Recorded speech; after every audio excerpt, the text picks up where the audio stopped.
Bonsoir et bienvenue à vous en direct sur Public Sénat. Voici les titres de votre édition du 22h ce soir. Dernier conseil des ministres pour Nicolas Sarkozy et premier rendez-vous européen pour François Hollande. Le président encore en exercice a dirigé sa dernière séance en présence de ses ministres.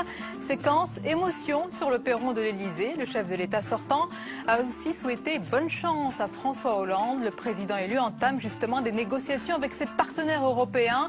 Première rencontre avec le président du Conseil Herman Van Rompuy avant le tête-à-tête attendu avec Angela Merkel.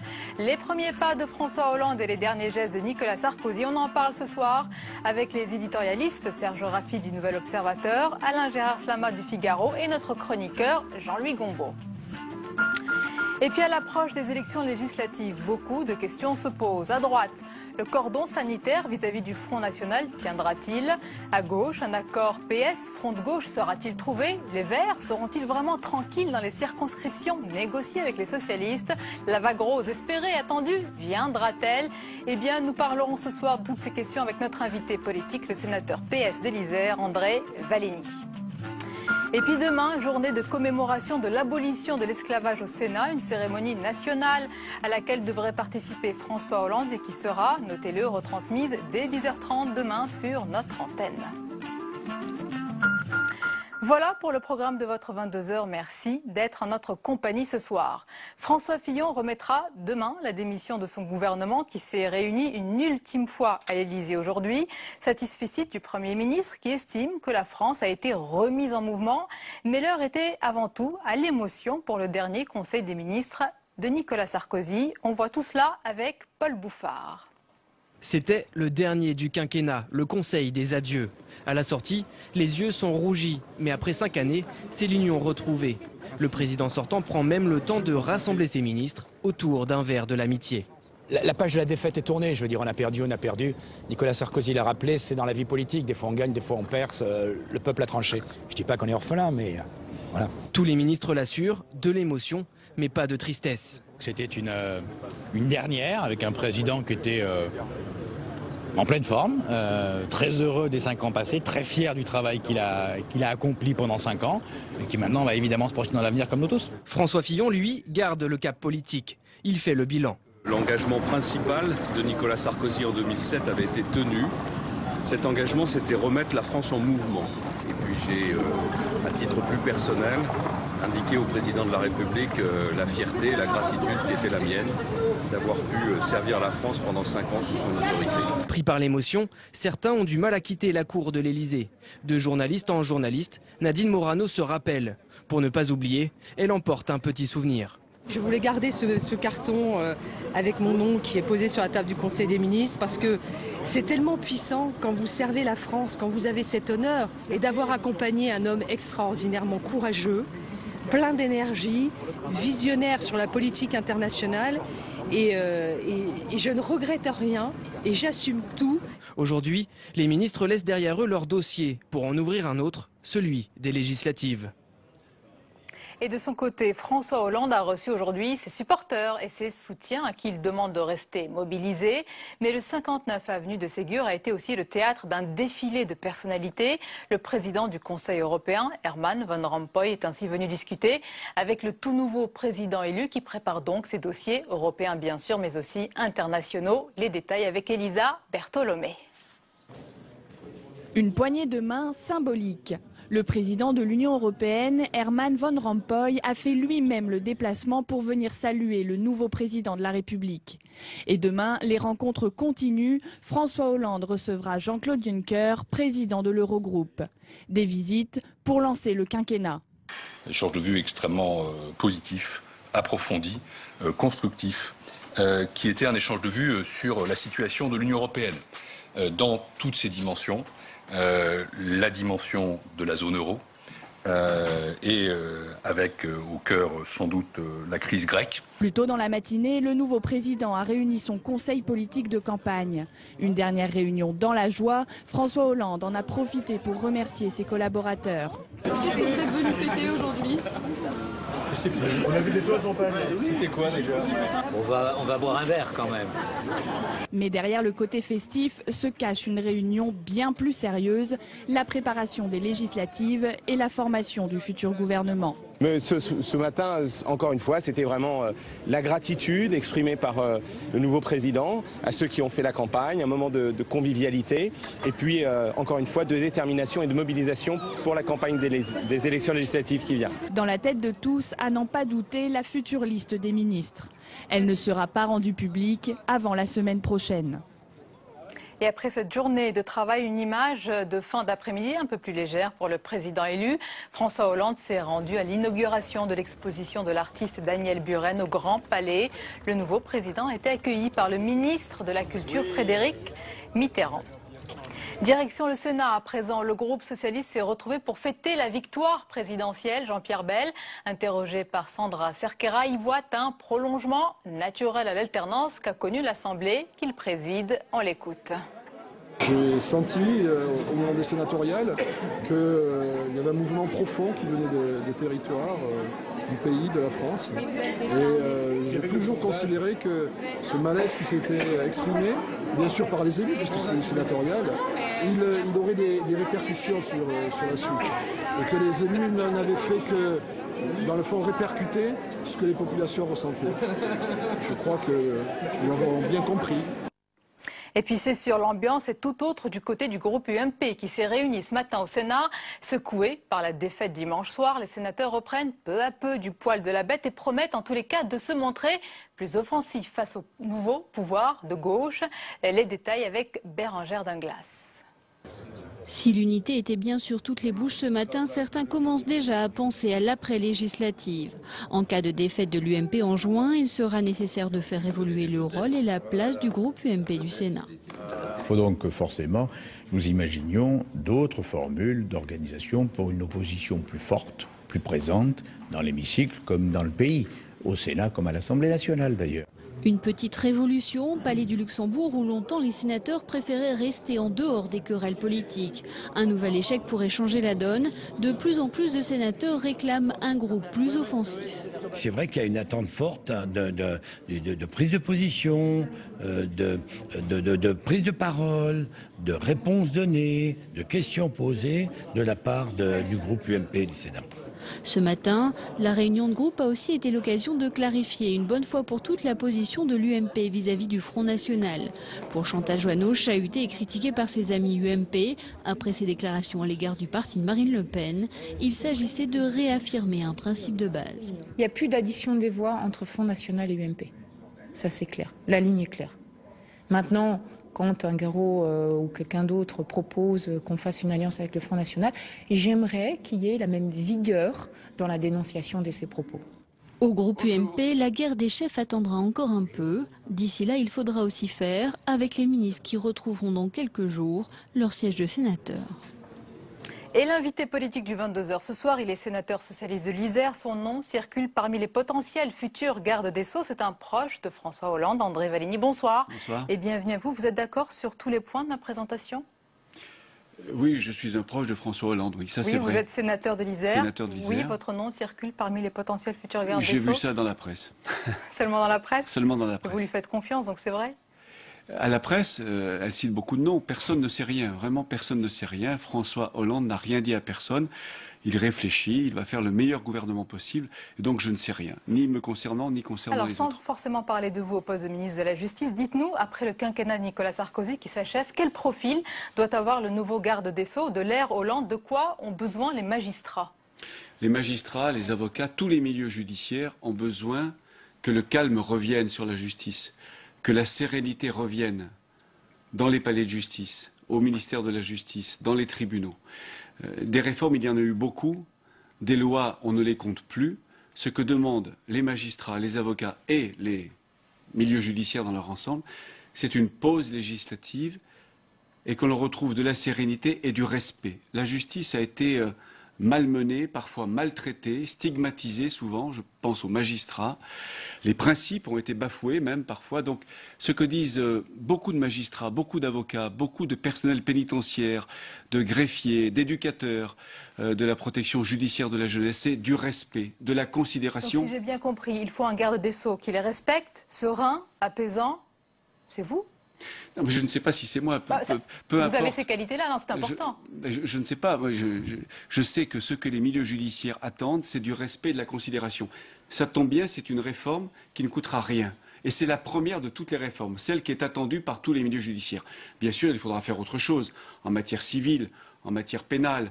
Les juridictions sociales aussi demandent à être clarifiées, unifiées pour que les plus modestes, les plus humbles de la société s'y retrouvent mieux dans la justice qui est compliquée, qui est trop chère. Il faudra renforcer l'aide juridictionnelle. Il faut faire beaucoup de choses pour que la justice soit plus simple, plus rapide, moins chère, mais d'abord qu'elle soit respectée. Mais du quinquennat qui s'achève, vous n'entendez pas faire table rase de tout. Vous confirmez par exemple que la carte judiciaire que vous avez pourtant combattue, vous et François Hollande, sera maintenue? Non. Ah. Non, la carte judiciaire. Non, la carte judiciaire va être remodelée. Oui, mais au sens où nous voulons, c'est une réforme très importante que François Hollande a annoncée. Nous voulons revenir sur la distinction entre tribunaux d'instance et tribunaux de grande instance. Cette distinction n'a plus lieu d'être. Il faut simplifier les choses. Et il faudra donc répartir sur l'ensemble du territoire des tribunaux de première instance, des TPI, pour que les justiciables aient un accès facile géographiquement, facile financièrement, à des tribunaux de la vie quotidienne. Dans ces fondamentaux, la carte judiciaire reste telle qu'elle. Il peut y avoir une bonne réforme dans le quinquennat Nicolas Sarkozy. Il y a eu quelques avancées. La question prioritaire de constitutionnalité, par exemple, est une bonne avancée. La possibilité pour les justiciables de saisir le CSM directement, le Conseil supérieur de la magistrature, est une bonne réforme. Mais sur la carte judiciaire, elle a été menée brutalement, sans concertation. Elle aboutit aujourd'hui à des déserts judiciaires. Nous allons revenir sur cette réforme de la carte judiciaire. L'une des réformes promises, c'est celle du statut pénal du chef de l'État. Vous voulez supprimer, on l'explique aux téléspectateurs, son immunité juridique. C'est-à-dire qu'à partir de jeudi, André Valigny, le jour de la passation des pouvoirs, vous prenez le risque que le président de la République puisse être harcelé par de nombreuses plaintes, parfois injustifiées.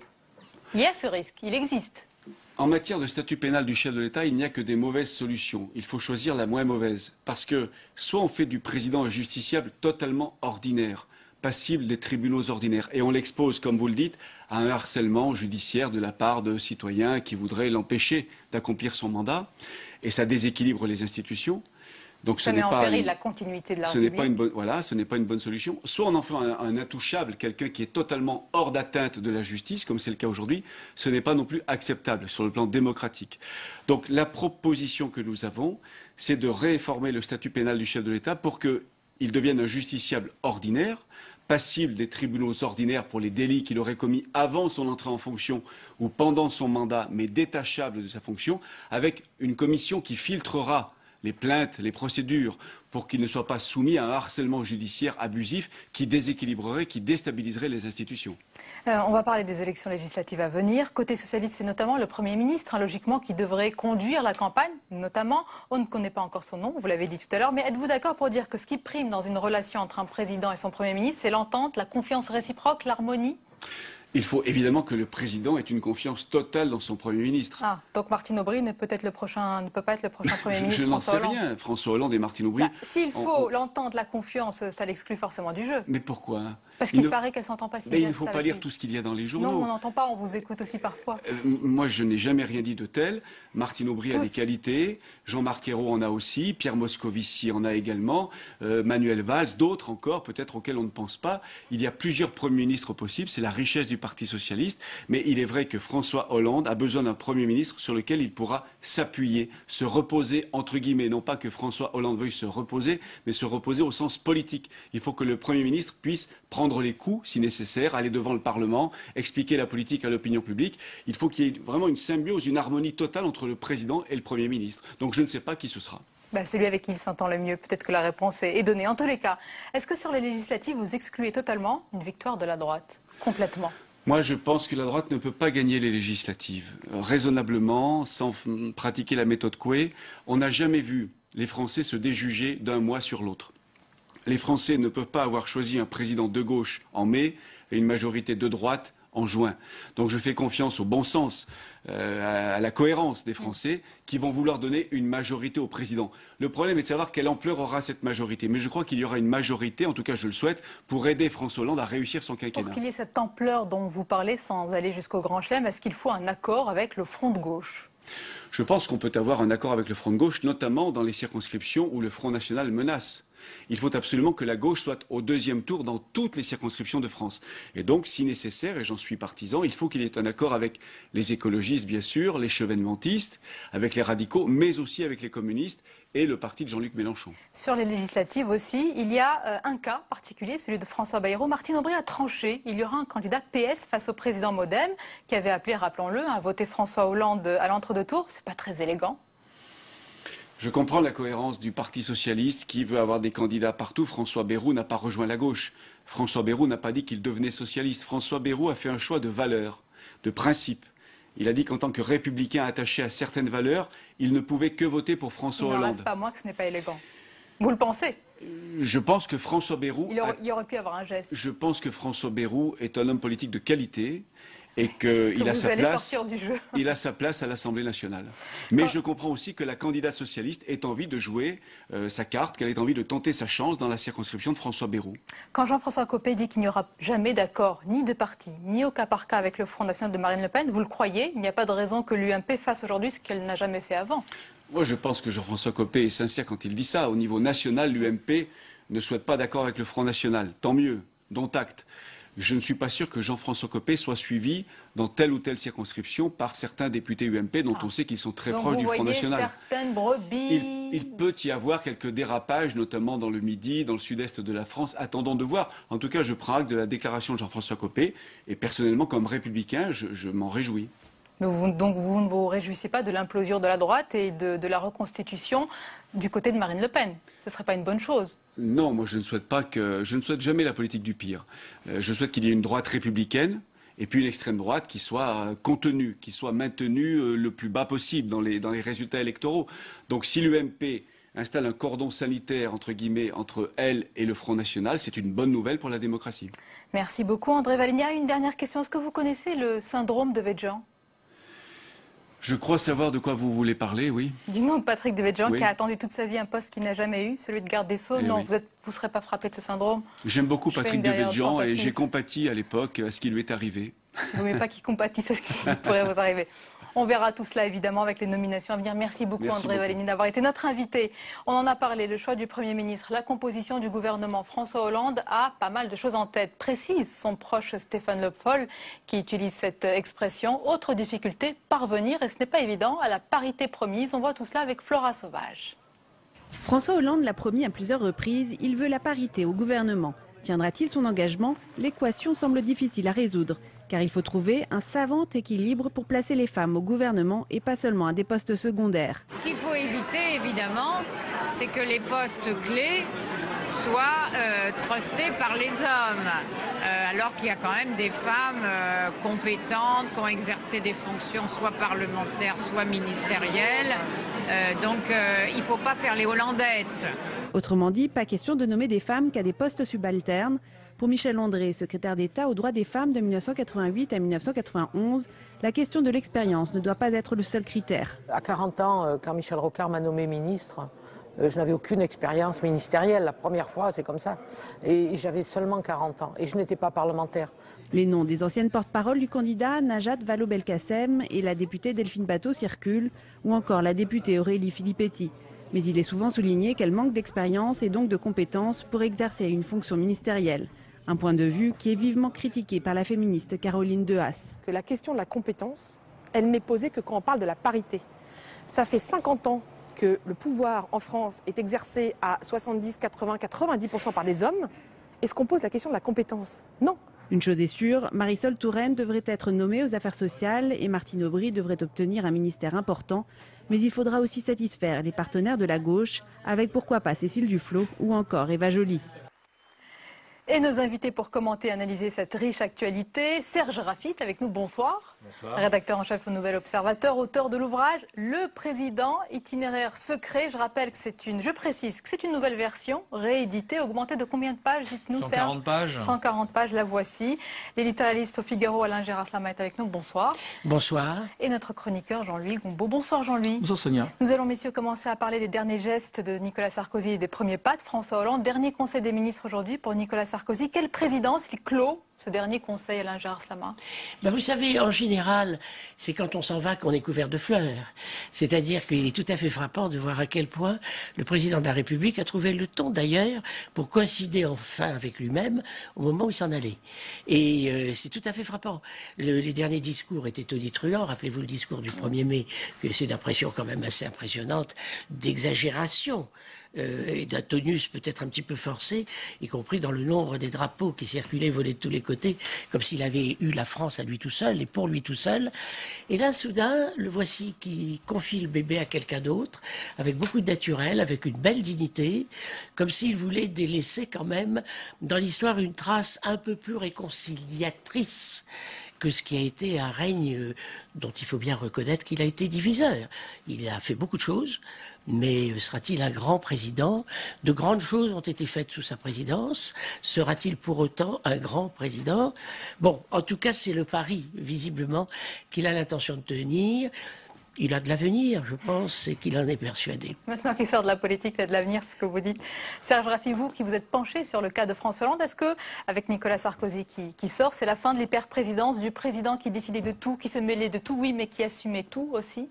Ah, c'est certain, oui. C'est un nouveau monde qui est en train de naître. Maintenant, on n'en connaît pas exactement le contenu exact. On a les déclarations d'intention de François Hollande qui sont séduisantes puisqu'on est effectivement dans toute une autre logique. La logique d'avant, c'était on secoue la France comme un shaker. Il y avait un côté, la France est un flipper qu'on remue en permanence, etc., avec une boule qu'on ne sait plus exactement où elle est. C'est ce qu'on a vécu avec Nicolas Sarkozy. Et c'est vrai, ce qui vient d'être dit, c'est que les 2 derniers jours, ce sentiment-là a complètement disparu, a été dissipé, parce qu'au fond, je pense que Nicolas Sarkozy était débarrassé du poids, de la charge énorme, pas seulement du stress, du travail, mais de la charge symbolique qu'est la place de président de la République, c'est-à-dire la place du père, quelque part.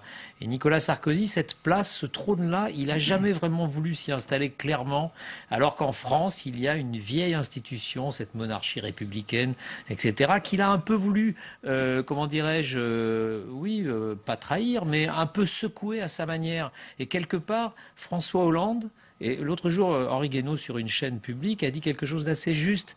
Il a dit que Nicolas Sarkozy, c'était quelqu'un de la Ve République et François Hollande de la IVe République. Je ne dirais pas tout à fait ça. Je dirais que Nicolas Sarkozy est un hyper-moderne qui a confondu l'État et l'entreprise, et un François Hollande qui, quelque part, effectivement, porte le costume du radical socialiste, un peu à la vieille époque, mais qui rassure les Français. Au fond, les Français en avaient assez d'être secoués. Oui, je voudrais dire une chose. Il aurait pu être le grand frère. Vous avez dit le père. Chirac a été le grand frère pour les Français. Il n'a pas compris que les Français avaient besoin d'être protégés. Et en particulier, toutes ces catégories auxquelles, à la fin, il s'est adressé en allant très très loin dans le nationalisme du discours. Et même parfois jusqu'à des limites qui étaient un peu difficiles à entendre.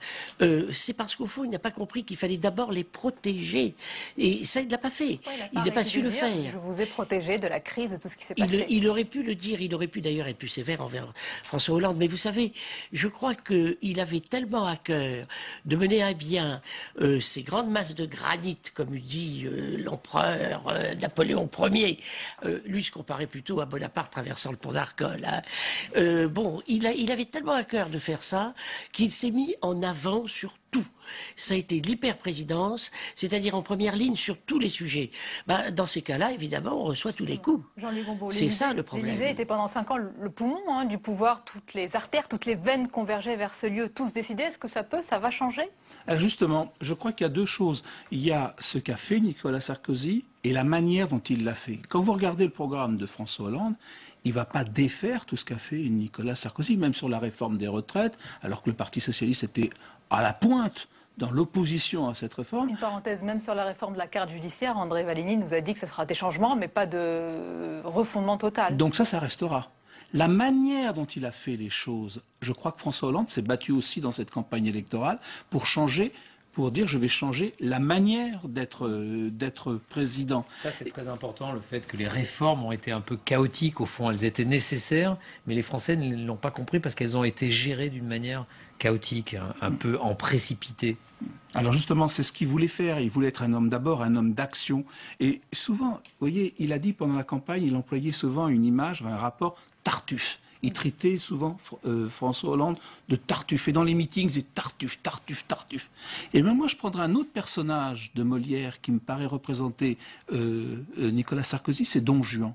C'est-à-dire l'homme qui n'est lié par aucune contingence. C'est-à-dire, je fais les choses et je le fais à la manière, non pas le séducteur, comme la légende le laisse croire, mais l'homme qui est l'homme au centre, libre et qui n'a pas de contingence. Et ça, le fait de croire que quand on est président, justement, on est au-dessus de tout, et bien ça lui a beaucoup nuit dans la bataille électorale. Tournons cette page puisqu'elle est tournée. François Hollande, Alain Gérard-Lama, compte tenu de la situation grecque, des urgences, des conditions allemandes, des attentes des Français, est-ce qu'il peut vraiment avoir une présidence normale? Est-ce qu'il va avoir aussi une présidence sous tension, de crise? Écoutez, je pense qu'il aura besoin de tout son talent s'il veut surmonter les obstacles qu'il va trouver devant lui.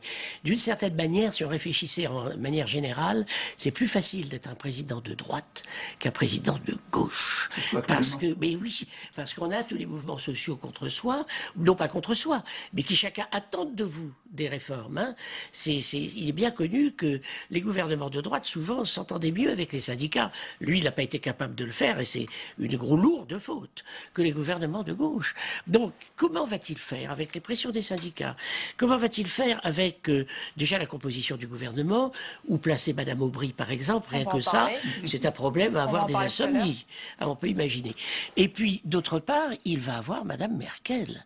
Et ça, c'est beaucoup plus grave encore que le problème de la parité, car l'Allemagne, Madame Merkel lui a dit nein en lui ouvrant les bras.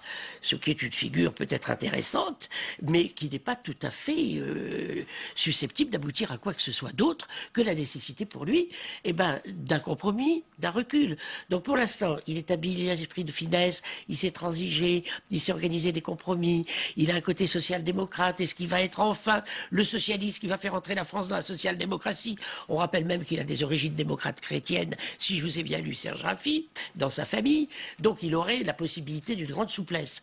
Puis bientôt on va dire, mais c'est surtout, il capitule surtout, rien n'avance, aucun dossier n'est réglé. Bon, bref, j'assiste pas. Dans son livre, Serge Raffi parle d'une stratégie, d'une tactique développée par François Hollande, celle du crocodile. C'est-à-dire, Serge Raffi? C'est-à-dire que pendant la campagne, hein, c'est un homme qui déconcerte beaucoup dans sa manière de faire de la politique, et surtout pendant cette période, ce qui agaçait énormément Nicolas Sarkozy, mais aussi qui déconcertait ses proches, c'est-à-dire qu'il donne toujours l'impression de ne pas avancer. C'est un espèce de saurien comme ça, qui est à la surface de l'eau, qui jette un œil de chaque côté pour savoir ce qui se passe. On croit qu'il est immobile et en fait il avance très lentement. Et au bout d'un moment, on se rend compte qu'il est plus au même point, qu'il est bien plus en avant. Et c'est sa technique à lui de faire de la politique pendant la campagne. Pour reprendre le problème de la compétence, de sa capacité à prendre des décisions, je crois qu'il y a quelque chose de fondamental qui s'est passé quand même. C'est que pendant la période où il est premier secrétaire, il a géré un parti ingérable. Donc déjà, il a réussi à tenir 11 ans, donc déjà ça prouve qu'il y a une ténacité, une capacité de résistance assez exceptionnelle. Et simplement, aujourd'hui, et même avec la primaire, il a été élu. Il a été élu au suffrage universel. Cette élection confère une autorité extraordinaire. Cette autorité-là, il l'a aujourd'hui. Et moi, je me souviens qu'il me disait il y a 2 ans, même plus, quand j'ai commencé ce travail de biographie avec lui, il me disait, mais pour arriver à convaincre de ce que je suis et de ce que je suis capable de faire, il faut que je gagne. Avant, ça ne servira à rien, puisqu'il y avait ce débat autour, il faut qu'il change, il faut qu'il soit mieux, il faut qu'il explose, il faut qu'il fende l'armure, etc. Mais lui ne voulait pas, sa stratégie, c'était justement de ne pas le faire. Et je crois que là, par contre, déjà par rapport à Madame Merkel, il est déjà dans le coup d'après, dans les législatives, c'est-à-dire que ce qu'il est en train de calculer, c'est que Madame Merkel, elle aussi, à des législatives au même moment qu'en France et qu'elle a un intérêt politique à se rapprocher de François Hollande pour gêner le SPD en Allemagne. On est dans le jeu d'échecs classique. François Hollande est un géomètre de la politique. C'est quelqu'un qui suit les courants comme ça et qui surveille. Donc Madame Merkel, pour le moment, effectivement, elle est dans un niet un peu dur, mais je pense que les choses peuvent changer. On a bien vu au niveau de l'Europe que déjà sa position sur la réorientation du traité de l'Europe certains sont des adeptes de cette position, et même certains dans les marchés financiers se posent des questions aussi. Il y a sur des la bonne. adeptes, Jean-Louis, à la position de François Hollande. Je suis Il peut modifier, refaire l'Europe selon sa vision. Très dubitatif. Il y a deux problèmes qui vont se poser immédiatement à François Hollande et malheureusement pour lui, on va peut-être tirer le bilan un peu rapidement. Il y a la conjoncture, il y a toute une série de plans sociaux qui arrivent. Et il y a oui. Mais il a toujours dit, je ne suis pas l'héritier de ce qui va venir de ces plans sociaux. Il l'a prévenu. Oui, il l'a prévenu, mais enfin, on va lui dire, oui, parce qu'on ne peut pas lui reprocher l'héritage, mais on lui reprochera la gestion de l'héritage automatiquement. En revanche, sur l'affaire de Mme Merkel, à mon avis, il n'y a pas que Mme Merkel. Monsieur Barroso a dit niet. Il l'a peut-être dit en portugais, je ne sais pas. Monsieur Van Rompuy, qui l'a vu cet après-midi, lui a dit qu'il n'était pas question de renégocier. Demain, il va voir Juncker, qui a déjà dit qu'il n'en était pas question. Et je crois que Mme Merkel n'a aucun intérêt à céder sur cette opération. Alors évidemment, il y a des problèmes de contingence de politique intérieure, le SPD qui n'a pas encore pris position, parce qu'il n'a pas dit qu'il allait voter contre le traité. À partir de demain, justement, il y a une réunion CDU-CSU-SPD pour trouver un terrain d'entente. On devait normalement ratifier le traité au Bundestag le 24 mai. Ça a été reporté un peu plus tard, parce qu'effectivement, il faut essayer de trouver une entente. Et le SPD, lors de la visite de M. Hollande au SPD en Allemagne, ils n'ont pas dit qu'il allait le soutenir. Parce qu'en Allemagne, il y a un ras-le-bol, c'est nous qui payons. Le ministre de l'écologie, CDU, aujourd'hui même a dit « Nous n'avons pas à payer des promesses électorales socialistes ». Donc il y a quand même une opposition, je crois, très forte. Alors, un petit mot simplement, on pourrait s'attendre à ce qu'il ait un allié chez les Espagnols. On pourrait s'attendre à ce qu'il y ait un allié en Irlande. Les Grecs, c'est sûr, mais les Grecs, oui, mais ils ne sont pas au pouvoir. Ah oui. C'est-à-dire, dès que vous êtes au pouvoir, vous changez de point de vue. Parce que l'Espagnol sait très bien, il l'a dit aujourd'hui, avec un sommet avec les Portugais, il a bien dit que si jamais il avait l'air de céder sur cette question du traité, les taux d'intérêt espagnols montraient illico. Parce qu'effectivement, on n'aurait plus confiance dans sa gestion. Donc, je suis très dubitatif. Je crois que là, il va falloir qu'il trouve une porte de sortie. Oui, mais vous parlez des socialistes. Alain Gérard Slama, François Mitterrand, il a été un Européen efficace. Pourquoi François Hollande ne serait pas son digne héritier? Mais oui, simplement, le malheur est que l'Allemagne, en effet, c'est niet, c'est nein. C'est ça le problème. Les Allemands ne veulent pas payer pour les mauvais élèves de la classe. Ils ont suffisamment payé comme ça. Donc, on peut jouer sur des marges. C'est-à-dire, en effet, le marque, il n'est pas question pour les Allemands d'y revenir, je crois. Ils tiennent à l'euro, ils tiennent au marché européen. Là-dessus, on peut jouer. Que va dire Mme Merkel? Elle va dire, d'accord, si vous voulez faire une politique de croissance, tentez-la, mais ça sera à vos risques et périls.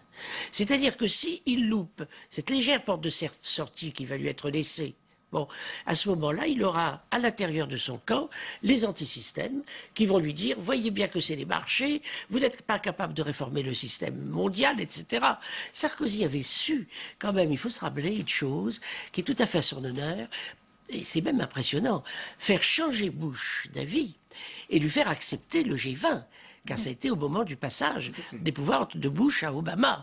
Et ça, c'était considérable, parce que l'Amérique acceptait quand même de faire intégrer dans le système des pays beaucoup plus pauvres ou des pays émergents, et la Chine. Il est arrivé à faire ça. Je ne suis pas du tout persuadé que Hollande, avec la faiblesse qui est la sienne, et derrière lui, quand même, des antisystèmes qui ont une parole forte et qui vont agiter la rue, qui puissent être plus convaincant. Peut-être, hein, dans ce cas, c'est un génie. Vous l'avez dit, on verra si c'est un génie, on en reparlera ensemble. C'est pour ça qu'il aura besoin du centre. Un jeu de crocodile, en tout cas. Autre thème, messieurs, nous allons parler du gouvernement premier, de l'ère Hollande. Il y a le choix très important du Premier ministre, c'est un signal, un message politique. Est-ce que l'hypothèse Martine Aubry est toujours d'actualité, Serge Raffi? Moi, peut-être que je me trompe complètement, puisque justement, il mène une politique du secret absolu. Mais l'affaire de Nantes et de l'aéroport est quand même le signe qu'on enlève un gros boulet au pied de Jean-Marc Ayrault pour qu'il soit en situation. Donc j'ai l'impression que l'hypothèse Martine Aubry, à laquelle je croyais il y a quelque temps encore, est moins d'actualité, que Jean-Marc Ayrault paraît Savez-vous ce que dit François Hollande? Il pointe. paraît, on va mettre un conditionnel, il dit de Martine Aubry en Premier ministrable, il dit « j'ai bien assez à faire avec une seule Madame Merkel ». Ben, c'est très bien, c'est admirable. Il a compris en plus que l'opinion sera de son côté, c'est qui est peut-être habile. Et il faut dire une petite remarque très rapide, il a tout construit sur l'anti-Sarkozy. L'envers, pas de l'anti-sarkozysme systématique, l'envers de l'image de Sarkozy. Le rassurant, le malin, celui qui a un jugement jamais méchant, de l'humour, une simplicité. Et ça, évidemment, c'est assez agréable. On retrouve, au fond, des figures républicaines classiques. On retrouve M. Queuille. Plus loin, on retrouve, évidemment, le président Doumergue. Oui, on va loin. Ah oui, on revient loin. Oui, mais M. Doumergue allait toutes les semaines à Tournefeuille. Et l'implantation de Hollande, c'est très important pour lui d'aller dans sa petite patrie. Henri Queuille François Hollande est un disciple d'Henri Queuille. Il a lu la biographie. C'est quelqu'un qui est important. Je reviens au présent, peut-être à l'avenir. Jean-Louis Gombault, le choix du Premier ministre, est-ce que ça peut être aussi un signal pour les marchés? On n'y pense pas beaucoup, le Premier ministre. C'est pour ça que je ne crois pas à l'hypothèse Martine Aubry. Ça va les affoler? Je n'y crois pas, je n'ai pas d'informations. Oui, ça donne une image quand même. Immédiatement, il rentre dans le jeu, c'est la dame des 35 heures. La pauvre... Elle est impopulaire. Alors... Pourtant, dans les sondages en Premier ministrable, elle apparaît en tête devant les autres. C'est une question de notoriété? C'est les pronostics des gens en fonction de la notoriété. Mais parce qu'évidemment, elle était premier secrétaire. Mais je crois qu'elle n'est pas très populaire dans l'opinion. Elle est considérée comme raide, un peu colérique. Enfin bref, on a besoin de l'envers de ce qu'on avait avec Sarkozy. Des gens enfin calmes. Une relation avec l'Allemagne forte. Voilà. Jean-Marc Ayrault peut lui apporter ça. Voilà, au moins dans les premiers contacts. Les Français vont devoir faire un immense effort. C'est pas le moment de les engueuler. Vous voyez? Donc ils n'ont pas envie d'avoir. Ils n'ont pas envie d'avoir des gens qui les engueulent. Ils ont envie d'être câlinés. Voilà. Il y a un aspect un peu secondaire, c'est qu'elle ne s'entend pas du tout avec le président de la République, ce qui peut quand même poser un certain nombre de problèmes. Quand même, il vaut mieux être sur la même longueur d'onde et la bonne entente. Donc ce serait l'hypothèse, selon vous, Jean-Marc Ayrault, qui tiendrait pour le moment la corde. Une question aussi sur les écologistes forts, très forts, de leur tout petit 2%. Ils mettent la pression sur François Hollande pour rentrer au gouvernement. Ils sont disponibles, ils le font savoir partout. Est-ce que François Hollande va leur ouvrir la porte de son équipe? C'est la prise du palais d'hiver, presque. C'est même presque risible, effectivement, mais il en a besoin. De toute manière, la question écologique sera de toute manière là dans les prochaines années, comme elle l'a été, rappelez-vous, au début du quinquennat de Nicolas Sarkozy avec les accords de Grenelle, le rôle de Nicolas Hulot, etc., que les Verts ont eu la mauvaise idée de dégager, si je puis dire. Mais ces questions-là, elles vont revenir et François Hollande le sait pertinemment et il aura besoin d'une figure des Verts dans son gouvernement, bien sûr. Et sans les 2,5% des Verts, il ne serait pas président. Vous pensez vraiment? Excusez-moi, mais ça compte. D'autre part, enfin l'écologie, on ne peut pas construire l'avenir d'un pays sans l'Europe et sans prendre en compte les problèmes écologiques. Ça, c'est évident. Il va avoir à se battre sur les deux fronts. On va finir par un tour de table sur les élections à venir, législatives. Est-ce que, selon vous, c'est une vague rose qui s'annonce ou est-ce qu'il peut y avoir des surprises, Serge Raffi? Moi, je pense qu'il faut être très prudent. Parce que on n'en a pas parlé au début, mais moi, ce que je trouve intéressant dans la défaite de Nicolas Sarkozy, c'est le fait qu'il a mal appréhender le vote Marine Le Pen. L'électorat de Marine Le Pen, ce n'est pas que la xénophobie, ce n'est pas que l'identité nationale, c'est justement ce que disait Gérard André, c'est aussi la défense des services publics, la protection sociale, etc. Rappelez-vous, au début de la campagne, Marine Le Pen, elle était essentiellement sur ce créneau-là. Elle avait gommé complètement tout l'aspect xénophobe, etc. du Front National. Elle avait occupé le terrain de la défense de l'État. C'était quelque chose de nouveau d'ailleurs, c'était très nouveau. Et donc l'électorat du Front National, on ne sait pas comment il va fonctionner pendant les législatives. Ça va être le grand mystère. Suspense. Non, je partage totalement cet avis. Il y avait justement à séparer la partie, disons, raisonnable du Front National, et c'est beaucoup de gens, c'est beaucoup de monde, de ceux qui sont tellement malheureux depuis tant d'années, on parle de la souffrance, et c'est vrai, qu'ils en sont devenus racistes et qu'ils sont irrécupérables. Ceux-là, de toute façon, il leur faisait des concessions, ils ne les récupéraient pas pour autant. n'est-ce pas? C'est ça, c'était la grosse erreur qui a été faite. Conclusion, Jean-Luc Gombault. Je ne sais pas si c'est une conclusion, mais je sais qu'il a un mois pour entretenir une flamme. C'est-à-dire François Hollande. Oui. C'est-à-dire il faut qu'il entretienne cette flamme parce que et essayer de convaincre les gens en disant écoutez, ma marge de manœuvre est très étroite. D'ailleurs, il n'arrête pas de le dire. Et les gens et vraiment donnez-moi les moyens. Sinon là-bas, il n'y en aura plus du tout. Il n'y aura pas de changement. Voilà, tout est dit, on verra tout cela ensemble, on en rediscutera. Messieurs, merci d'être venus ce soir. Serge Raffi, je rappelle le titre de votre livre, Le Président, François Hollande, l'itinéraire secret, à lire. Jean-Luc Gombault, merci. Alain Gérard Slama, vos éditos sont toujours à lire dans le Figaro? Oui, oui, absolument. D'ailleurs, aujourd'hui c'est mercredi. Oui, bah, tiens, alors voilà, vous avez tourné quelques pages. Merci. Vous ne pourrez pas m'échapper. Vous ne pourrez pas m'échapper. Le 22h, la suite avec tout ce qui vous a échappé dans le reste de l'actualité. Regardez, c'est le tour de l'info de Cécile Sixou.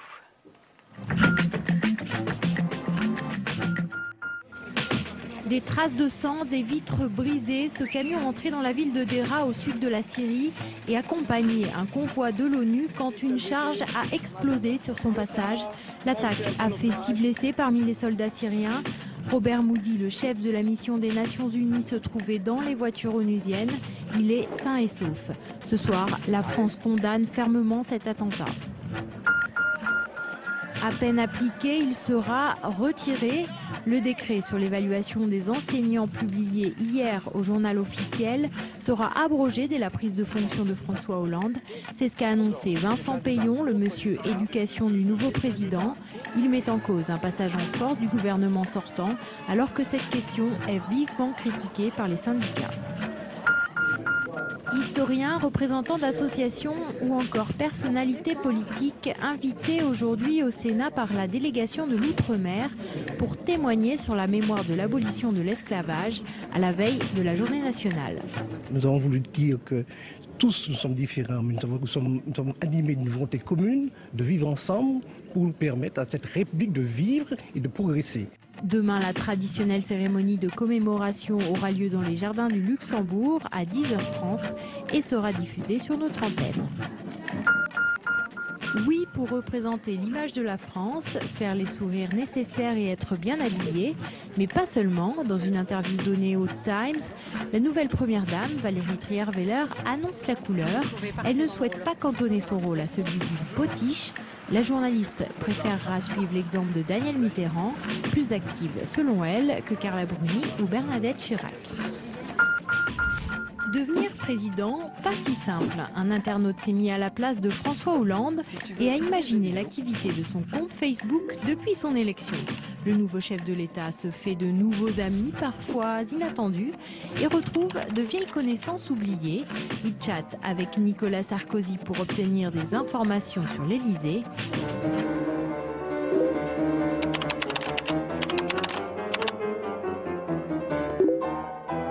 Enfin, il trafique sa photo de profil.